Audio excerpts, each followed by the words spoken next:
welcome back to the discussions of vector class 11. So we were discussing addition of vectors. So if you remember, using the triangular law analytical method, we came to the conclusion that this resultant this r is equal to root over a square plus b square plus 2ab. So when is the resultant maximum? Suppose a and b, here we are talking about the magnitude only. So when is the magnitude maximum? So a and b, their magnitude are fixed. So magnitude depends on cos theta. What is the maximum value of cos theta? Cos theta maximum value is plus 1. So when it is plus 1, then the resultant vector, this thing becomes 1. This is a plus b whole square, and the resultant becomes r max is only a plus b. And when is the cos theta minimum? Cos theta value is minus 1. So when it is minus 1, the resultant minimum value of the resultant is a minus b. Now the question is, suppose you have a vector a of magnitude 5 unit and a b of magnitude 7 unit. What can be the maximum and minimum value of the resultant? So the maximum value of the resultant, suppose we are talking about force, let us put the unit here. So one force 5 Newton and another force 7 Newton acting. So what can be the maximum resultant of these two force? So R max resultant maximum value of this force can be 12 Newton. And what is the minimum value of the force? Minimum value of the force is 7 minus 5, 2 Newton. So now with this one more question regarding this addition of vector, and after that we'll move on to this resolution of vectors. So we have added two vectors and come to the resultant. In the next part we'll resolve the vector. Now before we move on to the resolution of vector, one more question here. Suppose you have two vectors p and q, and it said that resultant of the vector is given by r is equal to r square is equal to p square plus q square, and this is something very important to remember. So you have to find out the angle between p and q. Okay, so now if you look at this part, then suppose you, instead of a and b, will write with p and q. So resultant r square, actually the general form of this resultant is p square plus q square plus 2pq cos theta. Now the resultant is given p square plus q square. So what is the angle? Now this part obviously is 0 here, missing here, this part is 0, but pq is not 0, so definitely cos theta has to be 0. When is cos theta 0? When theta is equal to 90 degree, then cos theta is 0. So when two vectors are perpendicular to each other, the resultant is simply r square is equal to p square plus q square. R is equal to root over p plus q, just like the Pythagoras theorem, the hypotenuse one. Okay, so this is a vector addition. Now as we have added two vectors, now we'll resolve the two vectors. What is resolution of vectors? Suppose we have a vector r, and we got r by adding a1 and b1, and we got this r. So resolution means just we split that vector into other vectors. I mean, it's a process of splitting a vector in two or more vectors in such a way that their combined effect is same as that of the given vector. So r we are splitting in two vectors, as that when we combine this a1 and b1, we get this resultant r. Now if you look at this, I have drawn two vectors here, r and r. These two vectors are same. Why they are same? They have the same direction and same magnitude. But in this case we have resolved the vector r in a1 and b1, and in this case we have resolved the vector, same vector r, in as a2 and b2. Now if you look at these two components here, this a2 and a1 are not same, this b1 and b2 are not same, because they have different magnitude and direction. So resolution of a vector is not unique. We can split a vector in different ways, but how can we make it a unique way of resolving a vector?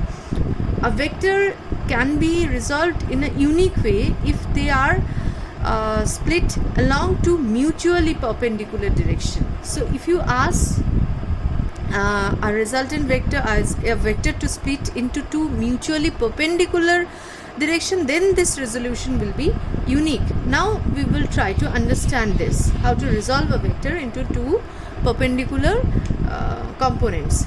These are called rectangular components of a vector in a plane. So we draw a rectangular axis first. So this is the x-axis and this is y-axis. Let me not put the arrow. So we have our vector here, let's call it A, and we want to resolve it into two mutually perpendicular, that is rectangular components. Now for that we drop a perpendicular here and one more perpendicular here. So we call it this vector as AX and this vector as AY. This is the x component, this is the y component, and everything will be incomplete if you don't put the arrow on top of it. So these are two vectors and we are getting the third vector. So if you follow, this is following the law of parallelogram of vector addition. So A here we get A is equal to, in form of an equation we write that A is equal to AX plus AY. Okay, so this is how to resolve a vector into rectangular components. So we have split a vector here in a plane, so it can be a three-dimensional vector also. A vector can be split into three-dimensional component, that is x, y, z plane also. Before we move on to that part, let us try to understand one more definition. That is, what do you mean by orthogonal triad of unit vectors? So we have our x-axis and y-axis and we have our z-axis also. Let's say this is the z-axis. Let me now erase this ax, ay thing and we draw the two axes here. Three axes here actually. This is x, y and z. So orthogonal triads of unit vector, this is a right-handed Cartesian coordinate system. Along the x-axis, one unit vector we assign, we call it I cap. Along the y-axis we assign the unit vector. Unit vectors are magnitude 1 and direction along the x-axis. So along the y-axis is j, and along the k-axis, along the z-axis it's k. So x, y, z, along x, y, z axis, these three mutually perpendicular unit vectors I, j, k are known as orthogonal triads of unit vector. What is the magnitude of I?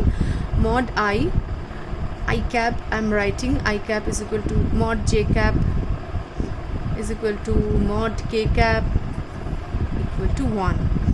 Okay. Now we will try to write this, a vector. Suppose we have a vector A here and a unit vector along this direction A cap. Now how can you write this A vector? This magnitude of A vector can be written as magnitude of A into unit vector along this direction. Okay, so magnitude of A and unit vector along this direction. So A vector can be written with a magnitude and with a unit vector.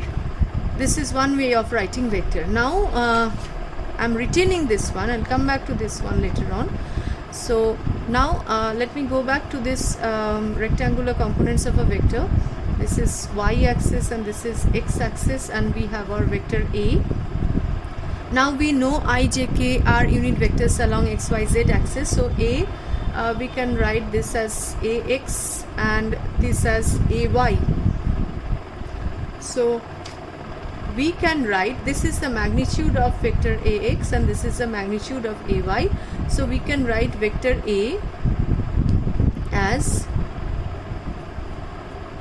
ax is the magnitude here, and ax vector can be written as ax into I cap plus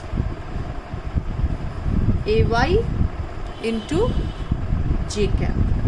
So ax vector is written as magnitude and with the unit vector along x, magnitude along y-axis and unit vector along y-axis.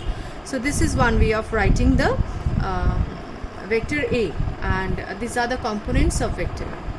Okay, now we'll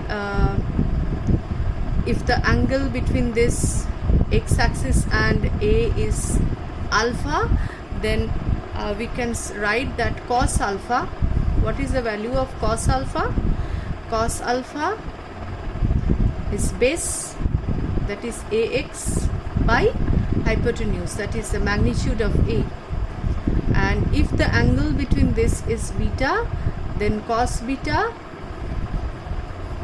is equal to ay by A. So this is the angle beta. So base is this one. In this case, this is the base, and hypotenuse is magnitude of A. So now we try to understand the vector in 3 dimension. For that, let me try to draw a rectangular parallelogram. Sorry, a vector A and a rectangular parallelogram. Now this is our orthogonal axis, xyz coordinate, and here we have drawn our vector A, which is in a 3-dimensional plane. So in this 3-dimensional plane, this is our vector A, and we have resolved this vector in 3-dimensional coordinate system. So along x-axis, so this is the rectangular parallelogram, and from this corner to this corner, this diagonal is our A. Now as you can see, this ax is the x component of the vector A, ay is the y component of vector A, and az is the z component of vector A. And we can write this like A, vector A is equal to ax plus ay plus az. Okay. Now in the form using the orthogonal unit vectors, what can we write? A is equal to ax I plus ay j plus az k. Okay, so using the parallelogram law of vector addition, we come to this conclusion. If you apply this, first ax plus ay will get a vector, and that resultant vector will add with az and will get this a vector. Now what is the thing that you need to remember? The magnitude of A. What is the magnitude of A here? Magnitude of A is equal to root over ax square plus ay square plus az square. Okay, and one more thing to remember, that the angle made by this vector A with x-axis is alpha, so cos alpha can be written as ax by A. Angle made by this vector with the y-axis is beta, and cos beta is equal to ay by A. Angle made by this A vector with the z-axis is gamma, so cos gamma is equal to az by A. So these are the 3 things to remember. Now let us try to understand this using an example. Okay, now suppose we have a vector in this form, A is equal to I plus j minus 2k. This is a simple vector. So what is the magnitude of A? How to find out the magnitude of A? Mod A is equal to, here 1i, so ax is 1, so 1 square, along with j, ay is 1 also, so 1 square, and az is minus 2 square is 2 square. So how much is this? 1 plus 1 plus 4, that is root 6. So mod A is root 6. So in this way we find out the magnitude of vector. Now as we know mod A is root 6, we write it here. So we write the vector A is equal to I plus j minus 2k, and mod A is root 6. So cos alpha, the angle made by the vector with x-axis, is ax by a. Ax is 1, that is 1 by root 6. What is cos beta? Cos beta is ay by b, ay by a, that is ay is 1 here, 1 by root 6, and cos gamma, I'm not writing it here, az by z, that is minus 2 by root 6. So these are the angles that the vector A makes with x, y and z axis. Now let us try to understand all these things with few numericals. So first numerical here that we are going to do is find the vector AB. You have to find a vector AB and its magnitude if the initial point, suppose this vector is A and this initial point is A and B point is the final point. So the coordinate of A is 1, 2, minus 1, and coordinate of B is 3, 2, 2. Okay. Now we need to find out the position vector of A and position vector of B. So we need to understand it with x, y coordinate. So A is 1, 2, minus 1. So what will be the position vector of A? A is 1, 2, minus 1. The position vector of A is, that is OA, can be written as along the x-axis the component is 1, so 1i. Along y-axis is 2, so 2j. Along z-axis is minus 1, so minus k. What is the position vector of B? What is the position vector of B? OB is written as, along x-axis is 3, x coordinate is 3, so 3i. Then along y-axis is 2, so 2j. Then along z-axis is 2, 2k. Now how to find out AB? Now look here, AB is from A to B. In this case you can check this one. This is OA plus AB. If you try to understand it by the triangular law of vector addition, then OA plus AB is equal to OB. OA plus AB is equal to OB. Sorry. So we can write AB is equal to OB minus OA. So we have our OB and OA. How to add or subtract this? So what will be the subtraction? Now to find out AB, the process is OB minus OA. So we write OB here and we write OA here. OA is I plus 2j minus k. How to subtract? We'll simply put a minus sign here and subtract it.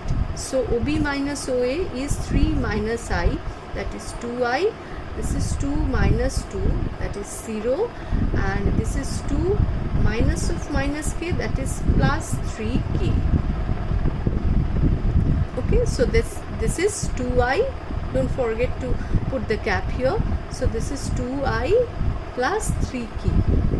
So what is the magnitude? So finally, what did we learn from this example? Suppose the coordinate of a point is given, we can find out the position vector. So if the coordinate is x, y, z, that means along x-axis the component is 1, along y-axis is 2, along z-axis is minus 1. So from the coordinates given, we can find out the position vector. And now once the position vectors of A and B are known, we'll concentrate what vector we have to find out from A to B. The initial point is B. So to find out vector AB, we'll do this OB minus OA. Position vector of B minus position vector of A will be our required vector AB. So how to subtract the vector now? OB minus OA. We'll simply write these two vectors, and we are subtracting OA from OB. We'll simply put this minus here and do the usual subtraction here. Now what is the magnitude of this AB? What is the magnitude of AB? So it's in a plane. These three vectors are these two vectors are in a three-dimensional plane, three-dimensional area, and this one is in a plane only. It's two-dimensional. So the magnitude of A will be root over this ax square plus az square. So 2 square plus 3 square, that is 4 plus 9 root 13. Okay. Now one important example. Hope this one is clear to you. Next important example is how to find out the unit vector. So if a vector A is given, the second example is if a vector is given, A is equal to I plus 2j plus k. Okay, then what will be the unit vector along A? How to find out? So we know that unit vector A cap is a vector by magnitude of A. So what is the magnitude of A? Mod A. Now we can find out the magnitude of A easily.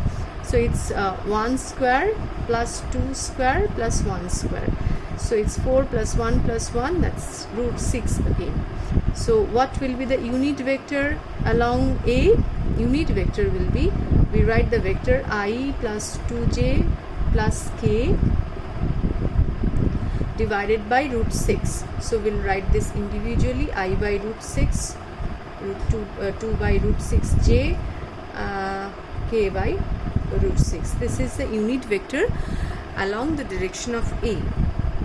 Okay. Now one more example, third example here. After that we'll move on to the vector multiplication.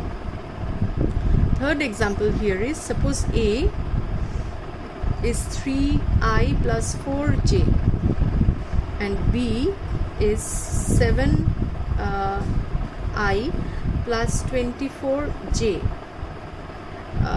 Find a vector which is having the same magnitude as that of B but in the direction of A.